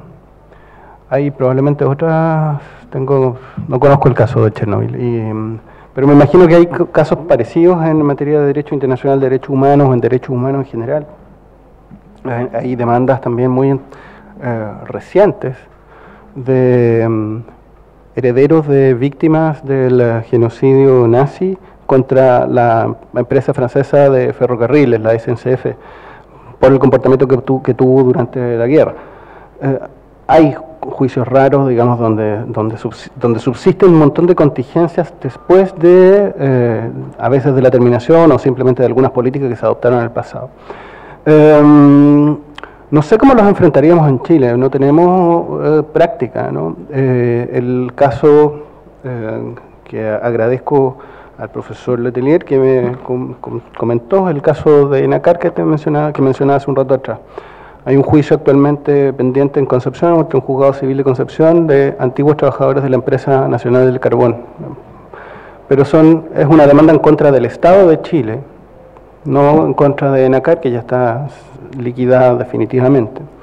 Y es una demanda que se funda en transgresión de algunos compromisos que habría contraído, promesas que habría celebrado, que habría dado a... en general la terminación, yo dijera, es un mecanismo de saneamiento, ¿no? Una empresa concebida como un patrimonio separado, distinto del Estado, es un mecanismo de administración integral que encierra los problemas, digamos, y las contingencias legales. Prima facie. Es muy difícil superar esa contingencia. Es muy difícil pasar por encima de una sociedad de responsabilidad limitada y llegar, por ejemplo, o de una sociedad anónima y llegar al patrimonio de los accionistas que están detrás. Y en el caso del Estado también es difícil eso. La teoría más, digamos que nos sirve de referente más común en el derecho chileno, que plantea que detrás de cualquier organismo público está el Estado también, cuya responsabilidad se ejercería a título subsidiario, ¿no? O sea, una vez que los principales obligados al pago al cumplimiento de una responsabilidad no pueden pagarla, el Estado sí podría. No sé cuál es el fundamento de eso. Yo me encanta citar esa doctrina, pero no sé cuál es su fundamento. Y yo me imagino que a lo mejor eso ofrecería, digamos, a los tribunales una salida más o menos elegante para poder terminar responsabilizando al Estado. Pero es una salida bien informalizada, no está cubierta por ningún texto legal. Y está enseguida el tema de la prescripción, ¿no? Está el tema de la prescripción, que es un tema súper importante. No sé si hoy día, digamos, acciones contra... ¿Cuándo fue Chernobyl? ¿En los finales de los 80? No sé, claro, no sé si esas acciones podrían presentarse fructíferamente en Chile. Lo que se dijo en el caso de la SNCF, justamente, o sea, de los judíos deportados por la empresa ferroviaria francesa, fue que el Estado había de alguna manera pagado, si no en metálico, simbólicamente había reparado ese daño. Por esa vía, digamos, uno podría entender, bueno, la responsabilidad que se persigue, digamos, conforme al derecho internacional, quizás no es una responsabilidad civil estricto sensu. Nuestra jurisprudencia ha sido de cualquier cosa salvo ordenada en esa materia de derechos humanos, ¿no? Y ha sido... A mí me enferma esa materia, porque no se puede sistematizar. No se puede sistematizar todas las tentativas de ordenación han enfrentado, digamos, son rebeldes a una sistematización porque los jueces son muy proclives a dar la indemnización, etc. Tengo en mente uno de los últimos pronunciamientos de la tercera sala sobre esta materia puntual, digamos, donde la tercera sala acogió la indemnización. Generalmente la tercera sala de la Corte Suprema no da indemnizaciones en caso de derechos humanos, digamos, por afectación de derechos humanos durante la dictadura. Y ahí planteó que es un fallo pésimo, por supuesto, redactado por, creo que la abogada integrante Gómez de la Torre, donde dice que la responsabilidad del derecho, conforme al derecho internacional, por violación de derechos humanos, no está cubierta por el derecho chileno. Entonces, podemos inventar las reglas que queramos, no está sujeta a prescripción, no está sujeta a ninguna regla. Y a lo mejor, ese sería un camino. Así que no sé cómo se comportaría. A mí, prima facie me dice, mira, con la clausura de una empresa se cierran los problemas. El saneamiento, digamos, la extinción de la empresa tiene por propósito también salir esos problemas legales. En general, las demandas de los trabajadores tienen plazos breves para ser efectivas. Tienen un plazo de prescripción que se puede hacer efectiva dentro de muy poco tiempo. Entonces, no debería subsistir eso, salvo, digamos, que cayéramos en la deformalización que he tratado de esbozar hace un rato. Oye, como recibí tan pocas preguntas, me gustaría responder un poco una que recibió el profesor Letelier. Pero simplemente para hacer una puntualización. Es la pregunta del profesor Vergara, que a mí me parece un poquito, digamos, desordenada. Yo creo que hay problemas en esa pregunta desde dos perspectivas, ¿no?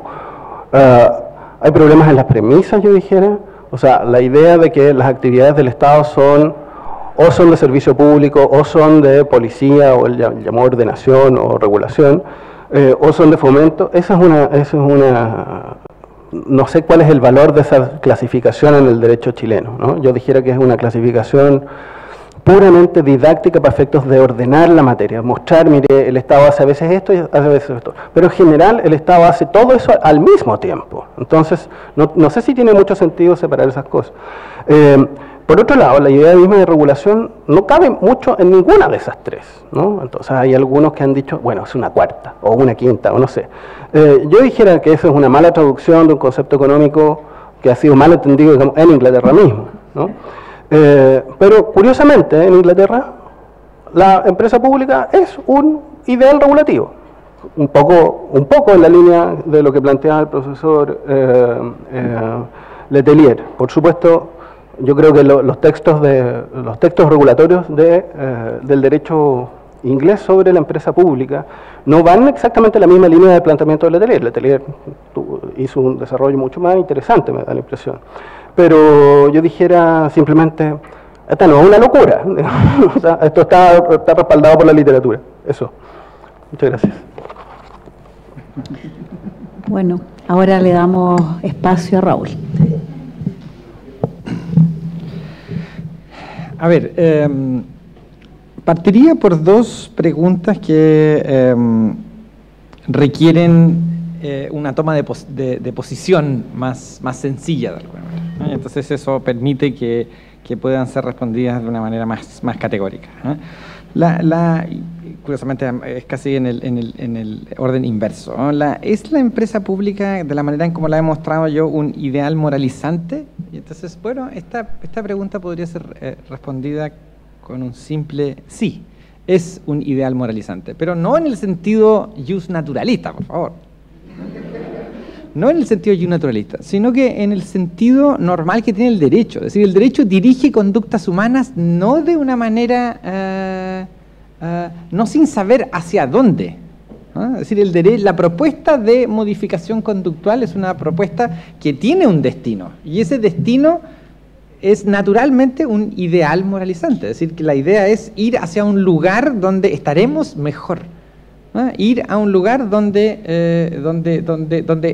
perdonen lo banal de esto, y principal al mismo tiempo, donde estaremos más felices. La idea final de esto es simplemente ser feliz. No hay que perder ese ideal regulativo nunca, ¿no?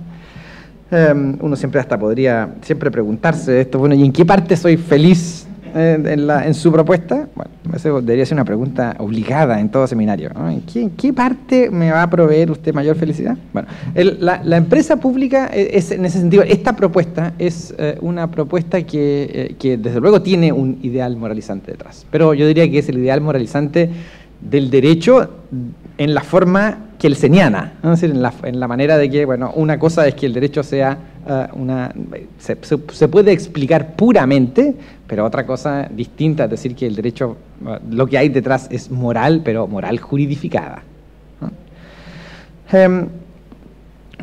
Un modelo de empresa pública desafía fuertemente las reglas imperantes, las reglas mercantiles. Bueno, hay uno ahí podría decir derechamente no. Es decir, la empresa pública es otra opción distinta a la provisión de un determinado bien en condiciones de derecho social, ¿no? Entonces, bueno, uno podría despejar rápidamente eso, ¿no? ¿Es mejor que las pensiones sean proveídas como un derecho social? ¿Es mejor que la salud sea proveída como un derecho social? Bueno, la respuesta ahí sería sí, según a donde alcanzan mis conocimientos, aquellos países que tienen esta provisión son países que se comportan de una manera mucho más decente y producen más felicidad que la que originan países que mueven que tratan esos dos bienes de la manera en como los tratamos nosotros. Es decir, Chile en ese sentido es un ejemplo de maltratamiento a estos dos tipos de bienes, ¿no? Entonces, la empresa pública está en otro lugar, la empresa pública está aquí en el Chile de hoy, ¿no? Esto, ojo, que no quiere decir que una empresa pública sea un ideal regulativo terminal, ¿no? Es decir, es posible que uno pueda avanzar hacia un derecho social, a lo mejor yendo de alguna manera de a pasos, ¿no? Mi propuesta es una propuesta, yo diría que es un cambio metodológico, más que una propuesta final de un bien final, es una propuesta metodológica. El Banco del Estado, por ejemplo, es verdad, no cambió a la banca. No cambió a la banca. Y aquí está entonces el gran tema de esto, es ¿cómo saber si eso está bien o está mal? ¿Cómo saber si es que el Banco del Estado tenía que cambiar a la banca? O simplemente que el hecho de que el Banco del Estado funcione mal y no cambie a nadie y además tenga números rojos, bueno, simplemente refleja que es una empresa más en competencia. Y es curiosamente la empresa que estaba perdiendo, que va perdiendo, ¿no? Bueno, la respuesta a esa pregunta es una respuesta que no se puede lograr si es que uno entiende a la empresa pública simplemente como un agente competidor, ¿no? Si uno la entiende como una simple agente competidor, esa respuesta no tiene, esa pregunta no tiene respuesta. O la respuesta sería, bueno, actuó mal el Banco del Estado, lo hizo mal. Los gerentes tomaron malas decisiones, hicieron mal negocio, ¿no? Entender que la empresa pública es un ideal regulativo, bueno, en cambio nos dice, bueno, aquí hay algo malo, ¿no? Hay algo malo en el comportamiento del Banco del Estado. Hay algo malo en la forma en cómo le hemos exigido que se comporte. Hay algo malo en suponer que el éxito del Banco de Estado es comportarse de la misma manera como los privados. De hecho, de la manera en que obtenga números azules. Ese es el éxito de esta empresa pública, es la obtención de números azules. O entender que el éxito del Banco de Estado es que cambie la banca privada. Eso no está en la mesa. De hecho, tanto no está que no hay ningún índice, por ejemplo, que refleje el éxito del Banco de Estado, que haga referencia a los cambios conductuales de la empresa privada. No hay. Es decir, lo que se le exige en buenas cuentas al directorio del Banco de Estado es tenga números azules igual que los que tiene el banco del lado Santander. Eso es lo que se le exige. Entonces, cuando se trata de hacer que un banco como el Banco de Estado, o hacer que una empresa como Metro tenga una nueva función dentro de esa prestación, bueno, la idea de la lógica del competidor privado nos coloca problemas ahí, ¿no? Y nos dice, bueno, este es un problema de subsidiariedad, o a lo menos es un problema de restricción, ¿no? Es decir, ¿por qué? Porque la idea de que el Estado actúe en un mercado, bueno, es una idea que tiene que entenderse con la regla de la legalidad normal a cualquier servicio público, y entonces tiene que entenderse de manera restrictiva. Cuando se entiende que en cambio la empresa pública es una forma de regulación, es ridículo entender lo que es que esto es restrictiva. Regular a la orgánica básica de la administración pública requiere ley orgánica constitucional. Eso no quiere decir que sea una excepción regular la ley, la orgánica de la administración pública. Es absurdo pensarlo así. Por el hecho de que tenga un quórum más alto, entonces eso significa que es una excepción y que lo normal es que la administración pública no esté regulada. Eso no tiene ningún sentido. Es decir, cuando uno entiende que la empresa pública es un instrumento más en la regulación, bueno, uno entiende que es absurdo mirarla de una perspectiva restrictiva, ¿no? Pero al mismo tiempo entrega metodológicamente una herramienta para poder evaluar lo que necesitamos pedirle a ese instrumento regulatorio y de la manera en cómo necesariamente tenemos que evaluar a ese instrumento regulatorio. En algunos países, por ejemplo, el índice básico para verificar el éxito de una empresa pública es una cosa que a ustedes les sonará un poco naive, ¿no? Uno de los índices básicos es la satisfacción del cliente. Esto es un poquito naive, digamos, que es como que a la gente cuando lo llaman y le hacen una encuesta, ¿cómo se sintió bien atendido? Sí, de 1 a 7, ¿cuánto? Bueno, 6. Bueno, es el principal índice. Es decir, lo que se espera de ese órgano no es la necesaria existencia de estos números magníficos en azul, sino que es satisfacción del cliente. Esto, naturalmente, hace cambiar la lógica competitiva. Fíjense que en aquellos mercados, yo puse 2 ejemplos, mercados con graves asimetrías informativas y mercados con monopolios regionales. Esto no quiere decir que mañana el Estado tiene que ir a producir Coca-Cola, digamos. No, Coca-Cola Light. No es ese el objetivo. La idea es donde se quiera regular de una determinada manera como una empresa pública, no en cualquier sector. No es que estoy haciendo una apología de la empresa pública, por favor. En aquellos tipos de mercados monopólicos o en aquellos mercados con asimetrías informativas, bueno, la fijación de tarifa es el principal instrumento que se ocupa, ¿no? Es decir, yo fijo una tarifa y eso es lo que se le paga al empresario, ¿no? Fíjense que esto, que así a priori puede ser no tan descabellado, bueno, es tremendamente descabellado, o puede ser tremendamente descabellado, porque ¿qué supone que yo a un negocio privado le coloque una tarifa? Bueno, lo que supone es preguntarse, ¿dónde está el negocio de ese empresario? La respuesta es obvia, disminuir costos. Mientras más disminuyan los costos, más ganancia obtendré.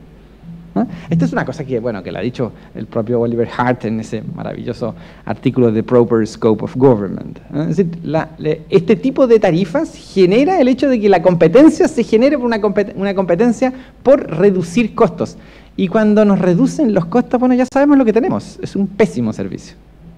Cuando uno tiene en un escenario de fijación tarifaria con pésimo servicio, tener una empresa pública al lado cuyo objetivo, cuya evaluación es a través de la satisfacción del cliente, genera un juego competitivo totalmente extraño en ese mercado y genera un círculo virtuoso.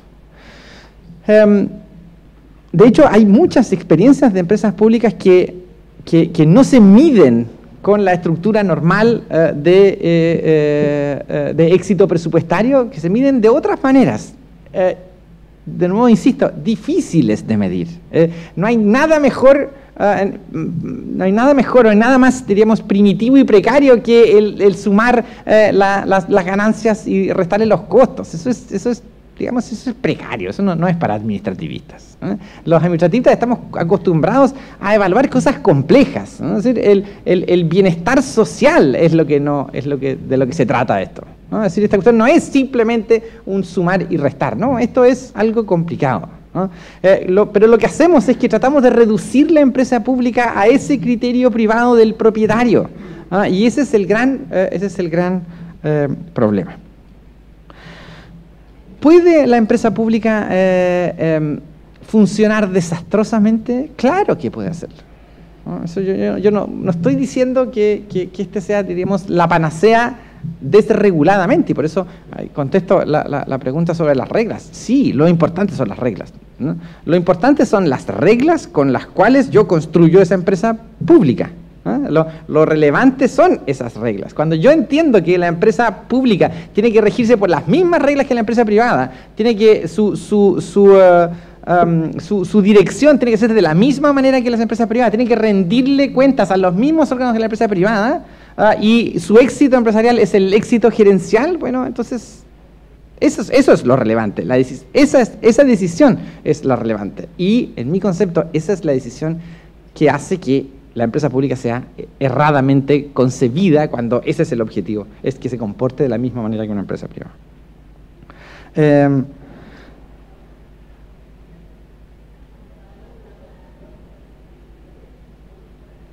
Bueno, José Miguel me sacó las palabras de la boca. Efectivamente, yo diría que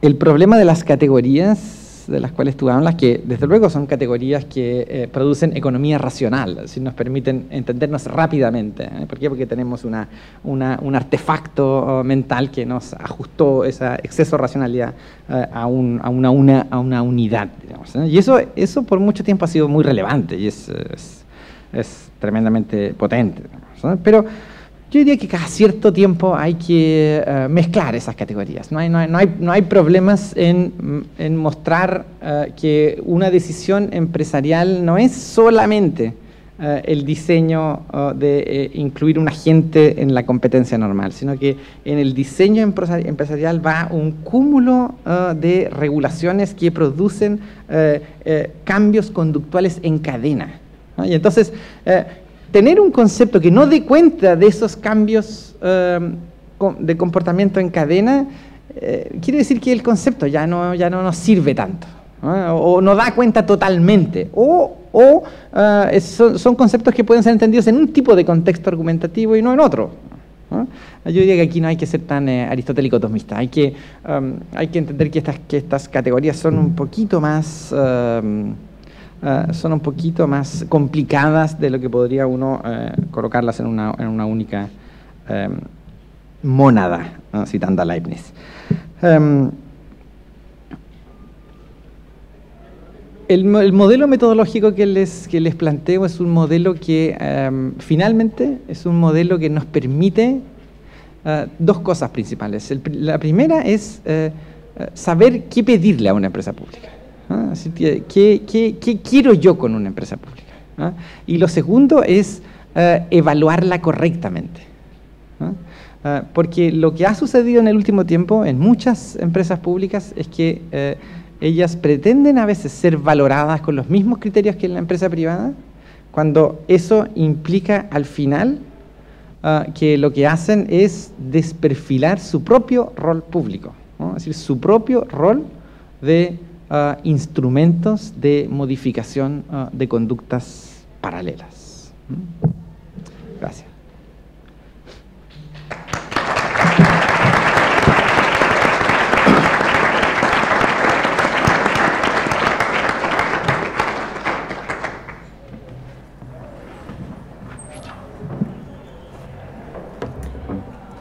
Agradecemos la participación de los expositores y el rol de nuestra profesora Sonia Subanich.